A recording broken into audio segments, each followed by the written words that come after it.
சுகீசம் ஐயா வாரியார் சுவாமிகள் எங்கே போனாலும் அவரோட பயணிப்பார். ஒரு முறை என்ன பண்ணுறாங்க, ஒரு நிகழ்ச்சியை முடிச்சுட்டு கிளம்புறாங்க. வாரியார் சுவாமிகள் எங்கே போனாலும் முருகப்பெருமானை கையில் எடுத்துகிட்டு போவார். முருகப்பெருமான் வள்ளி தேவசேனா சமேத முருகனை கையில் எடுத்துகிட்டு போய், அதாவது பெட்டியில் பூஜை பெட்டி எடுத்துகிட்டு போய் பூஜை எங்கே இருந்தாலும் பூஜை பண்ணிட்டு தான் சாப்பிடுவார், இல்லை சாப்பிட மாட்டார். அப்போ ஒரு நிகழ்ச்சியை முடிச்சுட்டு கிளம்புறாங்க. கிளம்பும்போது கொஞ்சம் எப்பவுமே வாரியார் கூட மத்தளம் ஹார்மோனி அதெல்லாம் இருக்கும், கூட்டமாக இருக்குது. அப்போ கொஞ்சம் நெருக்கமாக இருக்குது பின்னாடி சீட்டில். உடனே என்ன சொல்லியிருக்காரு சுகீசம் ஐயா சொல்லியிருக்காரு, இந்த பூஜை பெட்டியை பின்னாடி வச்சிடலாமா அப்படின்னுக்காரு.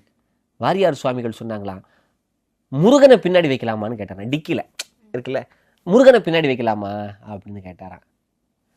பூஜை பெட்டியாக நான் பார்த்தேன், அதை முருகனாக பார்த்தார் வாரியார் சுவாமிகள்னு சொல்வேந்தர் சுகீசம் ஐயா அவர்கள் சொல்லுவார்கள்.